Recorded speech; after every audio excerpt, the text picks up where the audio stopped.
The market was an absolute mess today. We need to talk about where it could go from here. I am Dr. Stock, Doctor of Education. A little bit of trivia for you. None of my sisters were scared of anteaters until I had kids.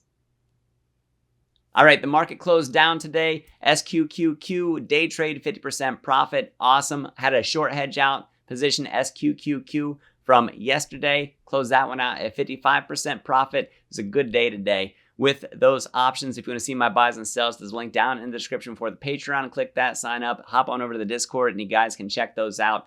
In the meantime, let's put this up here. Non-farm payrolls, unemployment rate. I showed this in my morning video. Soft number here was expected to be 175, came at 114. 4.1 for unemployment, came in at 4.3. And if I click on unemployment rate and you check out the chart, this is the fear that was talked about. Then you can see how flat it was before, but you can also see that when unemployment rate starts to tick up, this is that exponential sort of kind of look that people are worried about it starting. And that's why it's so rattlesome to the markets, because it was sort of kind of linear-ish, and then we had a jump from 4.1 up to 4.3. Now, mind you, I thought 4.1 was troublesome. I thought that the market would not do well at all given that number, and the market was just like, nah.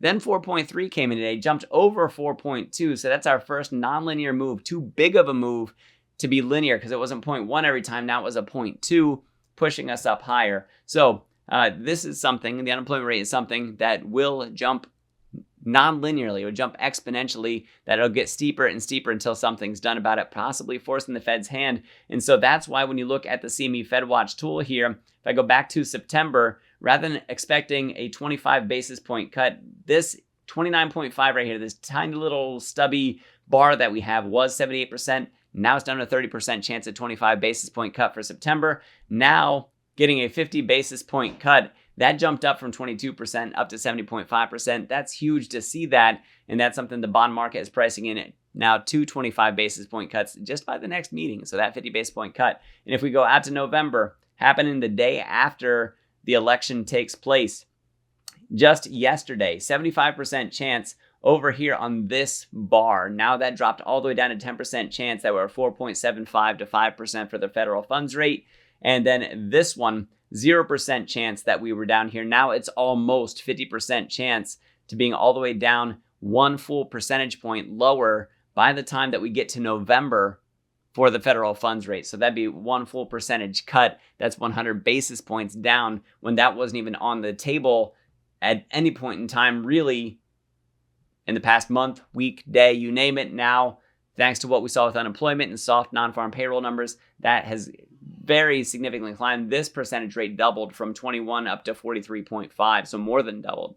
So we see that happening. If we go out to December, if we go back to yesterday, 0% chance that we were all the way down at 3.75 to 4. Now it's 13%.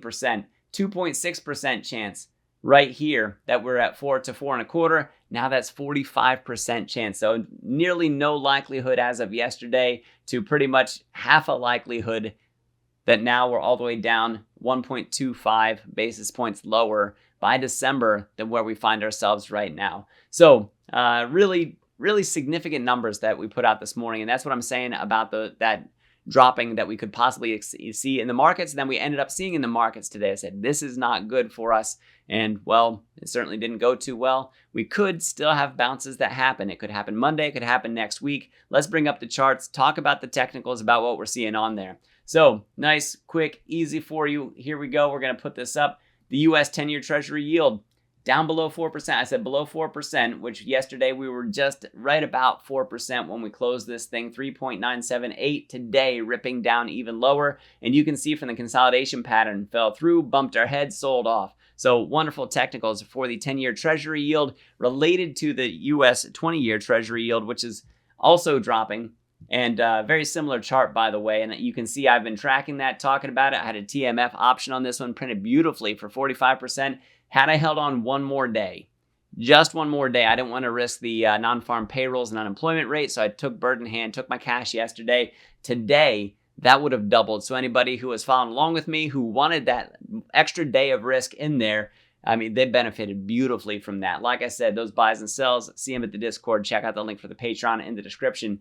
So the SPY here, where did the SPY end up? Hit the 50% Fibonacci retracement, took a nice little bounce, back up from there. So 529-ish is about where we bottomed out on this thing. Is actually 528.60, and then recovered. We actually peaked out at this Fibonacci retracement level up here, which is about where we see this previous low take place. So could we bounce? We could absolutely bounce for Monday. We could bounce sometime next week, or we could see a further sell happening. And you're like, you just didn't say anything. Well, listen to what I'm saying here. After these significant drops that we've had, we were down about 1.5% yesterday. We were down almost 2% today, about 3.5% over 2 days.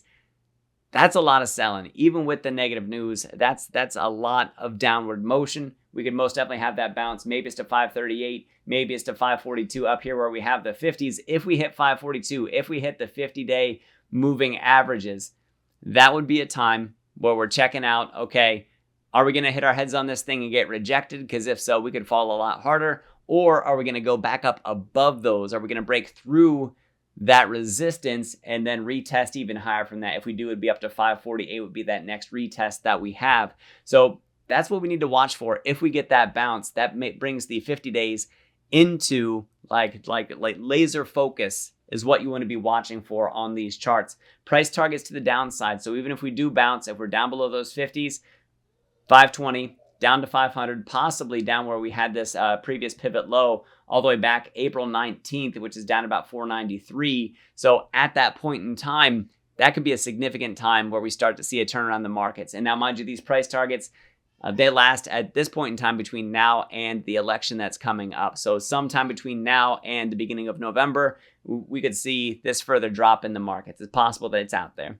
So the Qs came down to the 61.8, closed at about the 61.8. We could return back up to about that 448. We could return back up to the 558 level, maybe 559. We'll see. That's where that 50% fib is. We'll see if we are able to bounce back up that high. If so, well, are we going to return to the 50 days? We already came down below the 50-day averages and then already turned around. So let me see. I'll hide that for you for a moment. Right here, the blue and the red, that's the 50 EMA and SMA.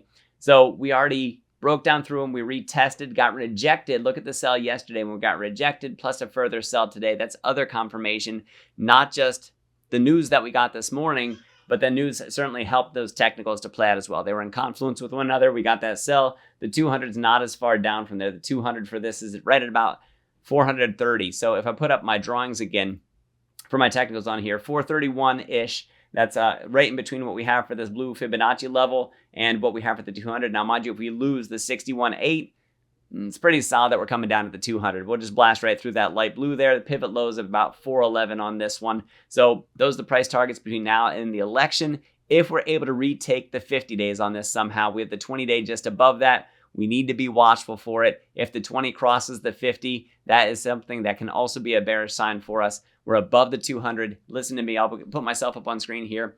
Being above the 200 is bullish. Sell downs above the 200 can be very rapid, painful, quick, and then we rebound. So that possibility is always out there. I said from December that I'm cautiously bullish. I got to say, given the information that we got now, given the wealth of information that's out there, the trajectory that we could be on, I'm cautiously bearish. So not overly bearish during this short period of time between now and the election, but I am cautiously bearish. I have my short hedges out there. Like I said, you can see them in the Discord. So let's move on from there over to IWM. Look at this huge indecision candle that we have on here. I'll make that nice and big for you.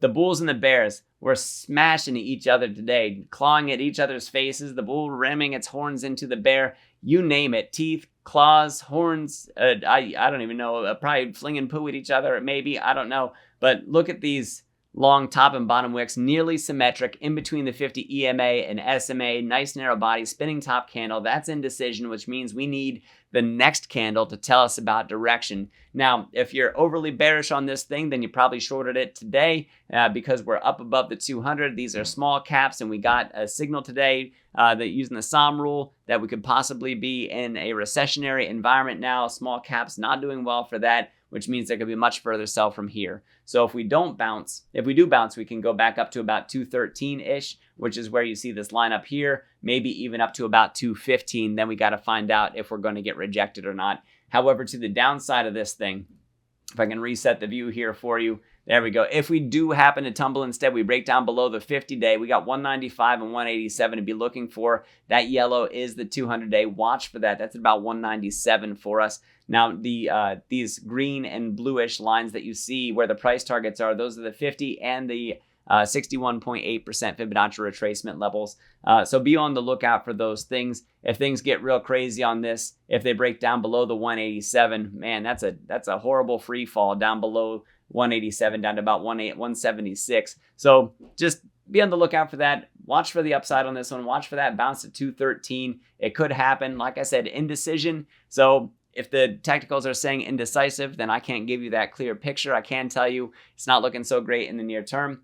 Bitcoin. If Bitcoin breaks down below its 200-day, we could get a death cross. That death cross could mean much further selling. And so be on the lookout for what happens near that 200-day. We already came down below it, retested and broke through. Big bullish movement happened. Now we're coming down to it. Do we bounce? Well, because we were so recently at that 200, now we're returning to it again. This is one that I think could sell off straight through, especially if the market goes further risk off. I think that Bitcoin hasn't sold farther so far because I think it is a hedge for some people against a lot of things that are out there. So for instance, if we're in recession, GDP shrinks, our debt will not shrink as fast as the GDP. So that debt to GDP ratio will be then inflated. And we got to be looking out for that. Now, mind you, that is also a case for the Fed cutting rates more aggressively. So that makes it easier to service that debt. So just some thoughts that are out there. And now, mind you, when the Fed does get really aggressive with that rate cutting, should that happen, and it really could happen, then that's something that we really want to be watching for where that bottom signal is. If the market's selling off to that point, okay, what's the Fed going to do? Because the market is going to anticipate those moves. So we're going to be watchful for that. And because the market is so difficult, so complex, maybe that bounce happens, maybe we don't look back. However, right now I am cautiously bearish and I have some short hedges in place just in case it goes the way that I think it will. Tesla ended up in our area of support up above the 200-day still. Caught support at the 50 SMA, resisted at the 50 EMA. We've seen that similar theme. This is sort of indecisive, sort of a limbo spot for us. Momentum is looking bearish for this. We have support all the way down to 195 if we wipe out that 200-day. Which is all the way up, by the way, at 203.94. There's still 200 falls in here, and 200 is a very strong psychological support for us for Tesla. We have free fall going from 195 all the way down to about 186. So be on the lookout for that. If we do break down into that, then we catch another pretty broad area of support from 170 up to 186. You can see all that mess that we had in between there when the prices were all over the place, couldn't get out of that range. That's going to be more of a mess should we find ourselves back in there. To the upside on Tesla, watch this trend line that you see coming down here across the most recent tops that we've formed. That's going to be very telling for us if Tesla is going to turn things around for us and head back to the north. So Nvidia, and then I have a bonus one for you here at the end. By the way, if you want to do technical analysis like I do, and that way you don't have to wait for these videos to come out, there is a link down in the description for a technical analysis trading course. Right now, you can use the code word DOCTOR, DOCTOR. I have it down in the description for you. Sign up for the course. Use that code when you do.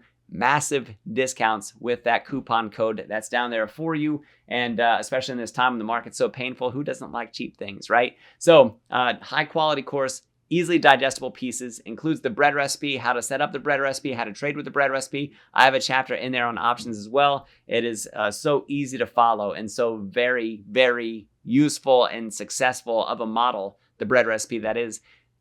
I stand by it. I give it my full endorsement. So check that out. Moving on, Nvidia found support today down at about 106. I'm sorry, found support at 102, came up and resisted right around 106 to 107. Closed today at about 107, down a little bit in the post market. Where do we have to get to? Well, up above 107, right about 110. Need to get out of that if we're going to head further to the north. We got rejected off the 20 and the 50. Right up here that says 50 SMA, but the 20 is right there as well. That rejection allowed us to sell down. Now, mind you, we did break down through it. That was our retest of it. Retest, reject. So yesterday, I was traveling yesterday, unable to trade in the markets, but had I been around to see that rejection, to see us there, would have placed that short order, and you can see it would have paid off very handsomely today. So for Nvidia, now, mind you, I said for Nvidia in my two of my recent videos, you can go back and watch them. The one that says this is huge, 2 minutes to 4 minutes. check that one out. And that one you can see how my commentary on that one, when I talk about what happens if the market happens to sell or if we're unable to stay above 115 to 118. It's important that you watch that because yes, we could still go to all-time highs, but there are conditions surrounding that run to all-time highs. It's not just, hey, we're heading there no matter what the market does. It's not that simple. So make sure that you watch that. And then my next video after that was, or maybe it was the one just before it, largest company in the world is what the title starts off with. Go to my channel, check out those videos. That's 2 minutes to 8 minutes. So I have 6 minutes of commentary covering in full detail what I think could happen and some of the conditions surrounding a potential run for Nvidia's stock price.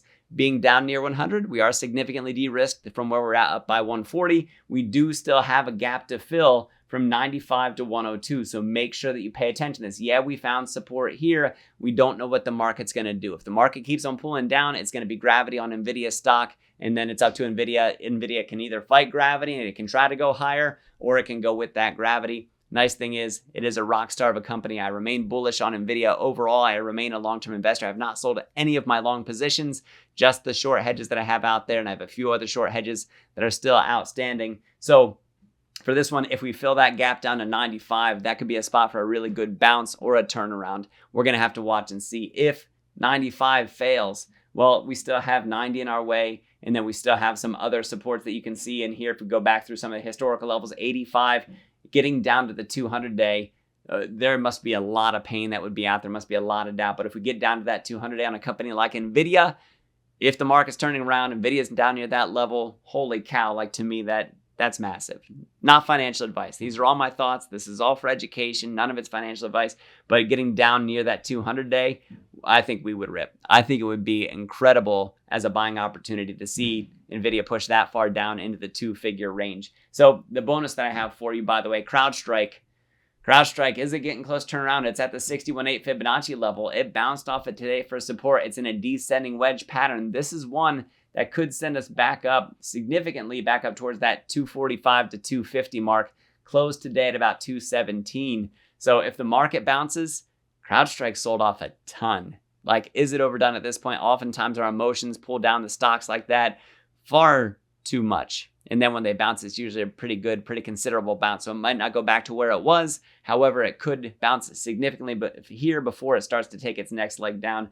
And so we need to be on the watch for that, I think. Highly risky. Could be still trying to catch a falling knife. We need to see which trend line is broken here. And with the markets being as volatile as they are, keeping those stops tight might be in my best interest. So, guys, if you want to see my buys and sells, you want to see the way that I'm hedging the market for any sort of downturn that we have, those are available at the Discord. Links down in the description. If you want to learn the technical analysis skills that I use, again, there's a link down in the description for that as well. Click that. Make sure you use the code word doctor. Otherwise, you don't get the discount that's on there. Guys, trade carefully out there. Be careful of being overly negative in this market.